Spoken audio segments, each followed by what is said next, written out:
ರಾಜ್ಯದಲ್ಲಿ ಅಧಿಕಾರ ಹಸ್ತಾಂತರ ಖಚಿತನಾ ಅನ್ನೋದು ಸದ್ಯ ಇರುವಂತಹ ಪ್ರಶ್ನೆ. ಡಿಕೆ ಶಿವಕುಮಾರ್ ಸಿಎಂ ಆಗೋದು ಫೇಕ್ಸ್. ನವೆಂಬರ್ನಲ್ಲಿ ಅಧಿಕಾರ ಹಸ್ತಾಂತರ ನಡೆಯುತ್ತೆ ಅಂತ ಇದೆ ಮೂಲಗಳು. ಸಿದ್ದುಗೆ ಇನ್ನು ಕೇವಲ 9 ತಿಂಗಳು ಅಧಿಕಾರನ, ಅದಾದ ಬಳಿಕ ಬಿಟ್ಕೊಡ್ತಾರ? ಅಧಿಕಾರ ಹಂಚಿಕೆ ಮಾತುಕತೆ ಆಗಿರೋದು ಕನ್ಫರ್ಮ್? ಅದು ಕನ್ಫರ್ಮ್ ಆಗಿದ್ರೆ ನವೆಂಬರ್ನಲ್ಲಿ ಸಿಎಂ ಕುರ್ಚಿಯಿಂದ ಸಿದ್ದರಾಮಯ್ಯ ಕೆಳಗಿಳಿತಾರೆ ಅನ್ನುವಂತಹ ವಿಚಾರ ರಾಜ್ಯ ರಾಜಕೀಯದಲ್ಲಿ ದೊಡ್ಡ ಮಟ್ಟದ ಸಂಚಲನ ಸೃಷ್ಟಿ ಮಾಡಿದೆ.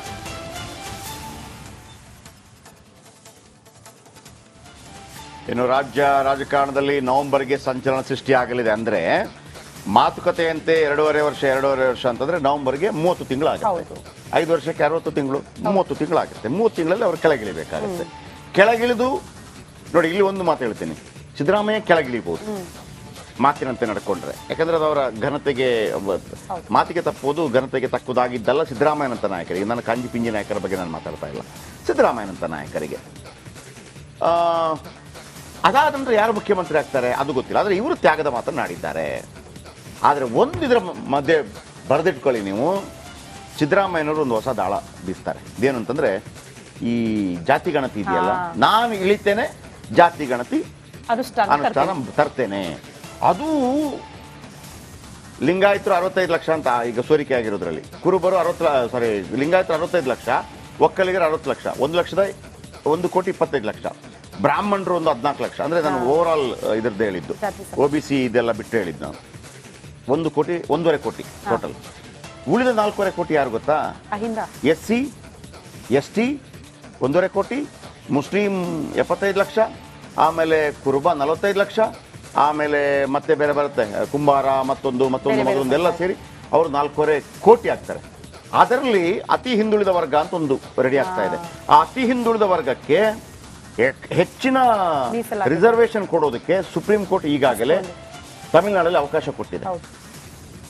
ಅದನ್ನು ತಗೊಂಡ್ಬಂದ್ರೆ ಆ ಇಡೀ ಅದನ್ನು ಅವರು ಮನವರಿಕೆ ಮಾಡಿಕೊಡ್ಬೋದು. ಯಾರು? ಸಿದ್ದರಾಮಯ್ಯನವರು. ಯಾರಿಗೆ? ಹೈಕಮಾಂಡ್ಗೆ.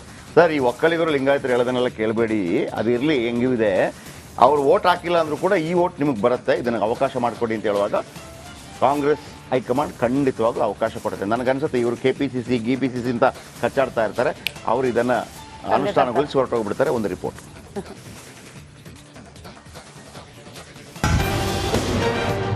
ಸಿದ್ದರಾಮಯ್ಯ ಸಿಎಂ ಪಟ್ಟಕ್ಕೆ ಬಂತ ಕುತ್ತು. ನವೆಂಬರ್ಗೆ ಡಿಕೆಶಿ ಸಿಎಂ ಆಗೋದು ಫೇಕ್ಸ್. ಕಾಂಗ್ರೆಸ್ ಸರ್ಕಾರಕ್ಕೆ 2.5 ವರ್ಷ ತುಂಬ್ತಾ ಇದ್ದಂತೆಯೇ ಯಾರು ಊಹೆ ಮಾಡದ ಬೆಳವಣಿಗೆ ನಡೆಯಲಿವೆ. ನವೆಂಬರ್ ಅಲ್ಲಿ ರಾಜ್ಯದಲ್ಲಿ ಅಧಿಕಾರ ಹಸ್ತಾಂತರ ನಡೆಯಲಿದೆಯಂತೆ. ಡಿಕೆ ಶಿವಕುಮಾರ್ ಕೊನೆಗೂ ಮುಖ್ಯಮಂತ್ರಿ ಆಗ್ತಾರಂತೆ. ಸಿದ್ದರಾಮಯ್ಯ ಅಧಿಕಾರ ಬಿಟ್ಟುಕೊಡ್ತಾರಂತೆ. ಅದೇ ಕಾರಣಕ್ಕೋ ಏನೋ ಸಿಎಂ ಸಾಹೇಬ್ರು ಮೊನ್ನೆ ತ್ಯಾಗದ ಮಾತಾಡಿದ್ರು. ಸೋನಿಯಾ ಗಾಂಧಿಯವರು ತ್ಯಾಗ ಮಾಡಿದ್ದಾರೆ, ರಾಹುಲ್ ಗಾಂಧಿಯವರು ತ್ಯಾಗ ಮಾಡಿದ್ದಾರೆ. ನಾವು ಕೂಡ ಅದೇ ದಾರಿನಲ್ಲಿ ನಡೀತಕ್ಕಂಥ ಪ್ರಾಮಾಣಿಕ ಪ್ರಯತ್ನವನ್ನು ಮಾಡಬೇಕು. ಯಾಕಂದ್ರೆ ಕಾಂಗ್ರೆಸ್ ಪಕ್ಷ ಮಾತ್ರ ಸಮಾಜದಲ್ಲಿ ಪರಿವರ್ತನೆಯನ್ನು ಬಯಸ್ತಕ್ಕಂಥದ್ದು. ಎಲ್ಲ ಅನ್ಕೊಂಡಂತೆ ಆದ್ರೆ ನವೆಂಬರ್ ಅಲ್ಲಿ ಅಧಿಕಾರ ಹಸ್ತಾಂತರವಾಗುವುದೇ ಆಗಿದ್ರೆ ಸಿದ್ದರಾಮಯ್ಯಗೆ ಇನ್ನು ಕೇವಲ 9 ತಿಂಗಳು ಅಧಿಕಾರ ಇರಲಿದೆ.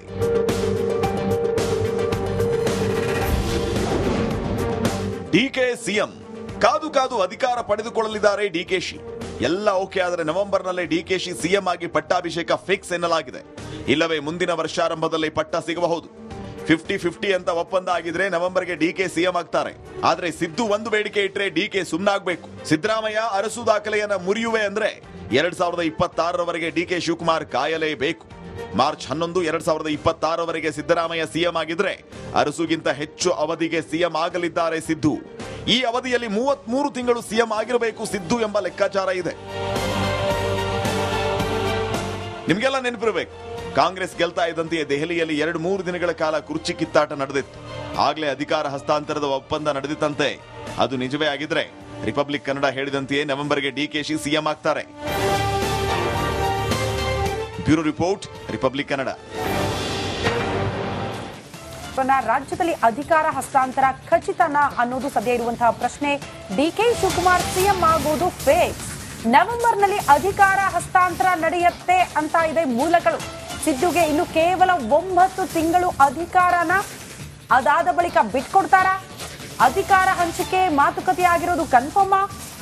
ಅದು ಕನ್ಫರ್ಮ್ ಆಗಿದ್ರೆ ನವೆಂಬರ್ನಲ್ಲಿ ಸಿಎಂ ಕುರ್ಚಿಯಿಂದ ಸಿದ್ದರಾಮಯ್ಯ ಕೆಳಗಿಳಿತಾರೆ ಅನ್ನುವಂತಹ ವಿಚಾರ ರಾಜ್ಯ ರಾಜಕೀಯದಲ್ಲಿ ದೊಡ್ಡ ಮಟ್ಟದ ಸಂಚಲನ ಸೃಷ್ಟಿ ಮಾಡಿದೆ.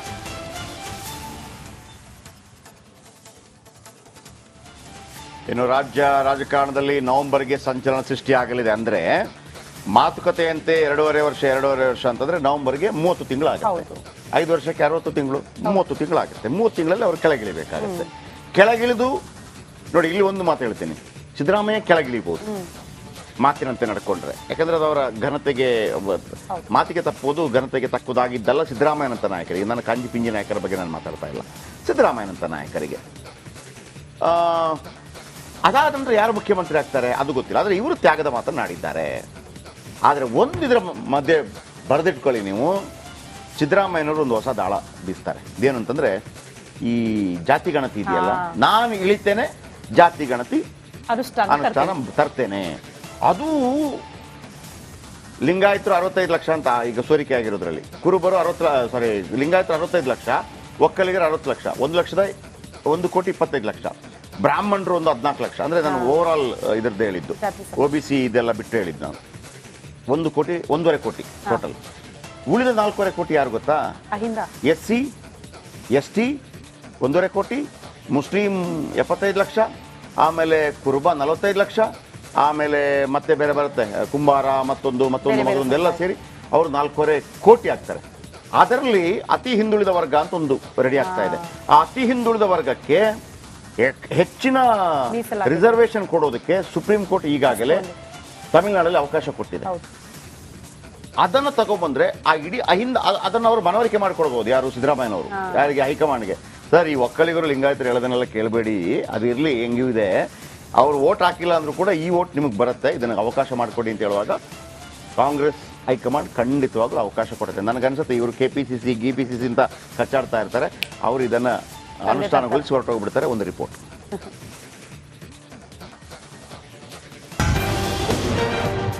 ಸಿದ್ದರಾಮಯ್ಯ ಸಿಎಂ ಪಟ್ಟಕ್ಕೆ ಬಂತ ಕುತ್ತು. ನವೆಂಬರ್ಗೆ ಡಿಕೆಶಿ ಸಿಎಂ ಆಗೋದು ಫೇಕ್ಸ್. ಕಾಂಗ್ರೆಸ್ ಸರ್ಕಾರಕ್ಕೆ 2.5 ವರ್ಷ ತುಂಬ್ತಾ ಇದ್ದಂತೆಯೇ ಯಾರು ಊಹೆ ಮಾಡದ ಬೆಳವಣಿಗೆ ನಡೆಯಲಿವೆ. ನವೆಂಬರ್ ಅಲ್ಲಿ ರಾಜ್ಯದಲ್ಲಿ ಅಧಿಕಾರ ಹಸ್ತಾಂತರ ನಡೆಯಲಿದೆಯಂತೆ. ಡಿಕೆ ಶಿವಕುಮಾರ್ ಕೊನೆಗೂ ಮುಖ್ಯಮಂತ್ರಿ ಆಗ್ತಾರಂತೆ. ಸಿದ್ದರಾಮಯ್ಯ ಅಧಿಕಾರ ಬಿಟ್ಟುಕೊಡ್ತಾರಂತೆ. ಅದೇ ಕಾರಣಕ್ಕೋ ಏನೋ ಸಿಎಂ ಸಾಹೇಬ್ರು ಮೊನ್ನೆ ತ್ಯಾಗದ ಮಾತಾಡಿದ್ರು. ಸೋನಿಯಾ ಗಾಂಧಿಯವರು ತ್ಯಾಗ ಮಾಡಿದ್ದಾರೆ, ರಾಹುಲ್ ಗಾಂಧಿಯವರು ತ್ಯಾಗ ಮಾಡಿದ್ದಾರೆ. ನಾವು ಕೂಡ ಅದೇ ದಾರಿನಲ್ಲಿ ನಡೀತಕ್ಕಂಥ ಪ್ರಾಮಾಣಿಕ ಪ್ರಯತ್ನವನ್ನ ಮಾಡಬೇಕು. ಯಾಕಂದ್ರೆ ಕಾಂಗ್ರೆಸ್ ಪಕ್ಷ ಮಾತ್ರ ಸಮಾಜದಲ್ಲಿ ಪರಿವರ್ತನೆಯನ್ನ ಬಯಸ್ತಕ್ಕಂಥದ್ದು. ಎಲ್ಲ ಅನ್ಕೊಂಡಂತೆ ಆದ್ರೆ ನವೆಂಬರ್ ಅಲ್ಲಿ ಅಧಿಕಾರ ಹಸ್ತಾಂತರವಾಗುವುದೇ ಆಗಿದ್ರೆ ಸಿದ್ದರಾಮಯ್ಯಗೆ ಇನ್ನು ಕೇವಲ 9 ತಿಂಗಳು ಅಧಿಕಾರ ಇರಲಿದೆ.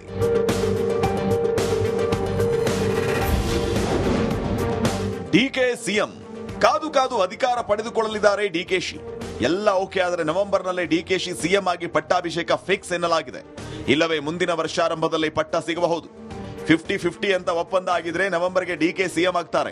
ಆದ್ರೆ ಸಿದ್ದು ಒಂದು ಬೇಡಿಕೆ ಇಟ್ರೆ ಡಿಕೆ ಸುಮ್ಮನಾಗಬೇಕು. ಸಿದ್ದರಾಮಯ್ಯ ಅರಸು ದಾಖಲೆಯನ್ನ ಮುರಿಯುವೆ ಅಂದ್ರೆ 2026ರವರೆಗೆ ಡಿಕೆ ಶಿವಕುಮಾರ್ ಕಾಯಲೇಬೇಕು. ಮಾರ್ಚ್ 11, 2026ರವರೆಗೆ ಸಿದ್ದರಾಮಯ್ಯ ಸಿಎಂ ಆಗಿದ್ರೆ ಅರಸುಗಿಂತ ಹೆಚ್ಚು ಅವಧಿಗೆ ಸಿಎಂ ಆಗಲಿದ್ದಾರೆ ಸಿದ್ದು. ಈ ಅವಧಿಯಲ್ಲಿ 33 ತಿಂಗಳು ಸಿಎಂ ಆಗಿರಬೇಕು ಸಿದ್ದು ಎಂಬ ಲೆಕ್ಕಾಚಾರ ಇದೆ.